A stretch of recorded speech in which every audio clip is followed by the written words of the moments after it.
چیخے بھول جاتے ہیں کہ ان تکفیری گنڈوں کے ہاتھ اقلیت کی نسبت اکثریت مسلمانوں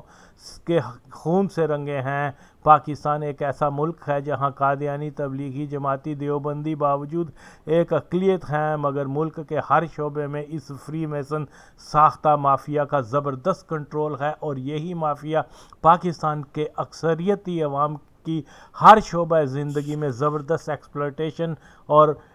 پرسیکیوشن گاہے بگاہے کرتا رہتا ہے، مگر یہاں الٹی گنگا بہہ رہی ہے اور اکثریت کو اقلیت کی پرسیکیوشن کا جھوٹا واویلا مچا، ایسے ڈرامے رچا جس سے یہ تاثر ملے کہ پاکستان میں مذہبی طبقے کی طرف سے اقلیتوں پر ظلم و ستم کیا جا رہا ہے، اور یہ سب کچھ پاکستان میں ناموس رسالت کے قانون کی وجہ سے ہو رہا ہے، لہٰذا یہ قانون بدل دیا جائے۔ سبحان اللہ کہ ناموس رسالت قانون کے غلط استعمال کا راستہ خود رحمت العالمین محمد صلی اللہ علیہ وسلم نے 1400 صدیوں پیش یہ فرما کر روک دیا ہوا ہے کہ جس نے میری ذات کی مناسبت سے جھوٹ باندھا وہ ہم میں سے نہیں بلکہ جہنم کا کتا ہے۔ اب کوئی مسلمان تو یہ جسارت کر ہی نہیں سکتا کہ وہ کسی غیر مسلم پہ توہین رسالت کا کوئی جھوٹا الزام لگا کر جہنم کا کتا بننے پر راضی ہو۔ ایک مالونہ آسیہ بی بی کے خلاف بہت سے افراد نے توہین رسالت کا بیان دیا، گواہان علماء سے بھی ملے اور کم و بیش سبھی علماء نے ان کو اس بات آگاہی دی کہ نبی صلی اللہ علیہ وسلم کی ذات کی مناسبت سے جھوٹ کا کیا انجام ہوتا ہے۔ بے شک علماء کی تسلی ہوئی، تبھی تو آسیہ کو مالونہ کہا جاتا ہے۔ اگر آسیہ بے قصور ہے تو پھر نبی پاک صلی اللہ علیہ وسلم کے نام پر جھوٹ بولنے والوں پر فتویٰ صادر کیا جائے اور ان کو سزا دی جائے، مگر سچ یہی ہے کہ آسیہ نے یقیناً توہین کی تھی۔ بہرحال اسلام کے قوانین کے غلط استعمال کی روک تھام خود شریعت اسلام ہی کرتی ہے۔ کسی گورنر کو 2 گھونٹ شیواز پلا کر انٹرنیشنل میڈیا میں لانے سے اس قانون کو ڈنکے کی چوٹ پر بدلنے کے اعلان کا صاف مطلب اہل اقتدار اور حکومتی اداروں کا عوام سے ٹکراؤ ہے، اور سخونیت پاکستان کو مزید انتشار میں مبتلا کرنے کے لیے اہل اقتدار اور ریاستی اداروں کو استعمال کر رہی ہے، جس کا نتیجہ ایک خوفناک تصادم کی شکل میں نکلے گا، اور یقین مانے کہ اس کی آڑ میں داعش جیسی تنظیموں کو کیا مسلم ہو کیا غیر مسلم سبھی کو مارنے کا موقع مل جائے گا، اور وہ بے چینی سے ایسے وقت کا انتظار کر رہے ہیں، مگر اہل اقتدار طبقہ نہ محب وطن اور نہ ہی اسلامی اقدار کا وفادار ہے، اس لیے قدم بقدم وہ اس صہیونی جال میں پھنستے جا رہے ہیں۔ پاکستان کے علماء اور عوام کو حالات کی سنجیدگی کا اندازہ کرنا ہوگا۔ بے ضمیر سیکولر ہر وقت ایک غریب مولوی کو شدت پسندی کا ذمہ دار ٹھہراتے ہیں، مگر سچ یہ ہے کہ اسلامی ممالک میں شدت پسندی کو فروغ دینے میں نام نہاد جمہوری اور امن پسند مغربی دنیا نے ابھی تک سب سے اہم کردار ادا کیا ہے۔ جس سیکولر اپنے پالن ہاروں کو بے نقاب نہیں کرتے اور ہر وقت ایک ہی رٹ لگا کے مولویوں نے ناموس رسالت کا قانون بنا دیا، جس کی وجہ سے اقلیتوں پر جھوٹے مقدمات بنائے جا رہے ہیں۔ مگر پہلے یہ تو بتا کہ ہماری مدد کرو کہ توہین رسالت پر کتنے بے گناہ و قصورواروں کو پاکستان کی عدالتوں کے حکم پر پھانسی ہوئی ہے، اس کے بعد ہی کوئی مطالبہ کرنا۔ بہرحال دوہرے معیار کا حال یہ ہے کہ پاکستان کی خوشحال اور با اثر ترین قادیانی کمیونٹی کو یورپ و امریکہ میں اس لیے پناہ دی جاتی ہے کہ پاکستان میں ان کی جان و مال کو خطرہ درپیش ہے، لہٰذا یہ پناہ کے مستحق سمجھے جاتے ہیں، جبکہ گزشتہ 10 سالوں کی ہی مثال لے لیں تو قادیانیوں کے ہم عقیدہ اتحادی دیوبندیوں کے ہاتھوں لاکھوں اہل تشیع و بریلوی ہلاک ہو چکے، بہتوں کو جان سے مار دینے کی دھمکیاں کا سامنا، مگر ان کو مغرب میں نہ سیاسی پناہ کا حق ہے نہ ہی ان پر ہونے والے ظلم پر پاکستان کے بے شرم سیکولر ایسا شور مچاتا نظر آتے ہیں جیسا کہ کسی قادیانی کے لیے ان کی زبان چلتی ہے۔ حقائق سب کے سامنے ہیں، اور سچ یہ ہے کہ وہابی، دیوبندی، جماعتی، سلفی، اندرخانی ایک دوسرے کے ساتھی ہیں نہ کہ مخالف۔ یہ طبقہ دور جدید کا سب سے غلیظ انسان دشمن، مکار اور جھوٹا ہے۔ اس خارجی سیکولر قادیانی ٹولے کو قابو کیے بغیر پاکستان کبھی بھی پرامن نہیں ہوگا۔ وقت کی ضرورت ہے کہ خارجی سیکولر قادیانی مافیا کو ہر جگہ بے نقاب کیا جائے، ان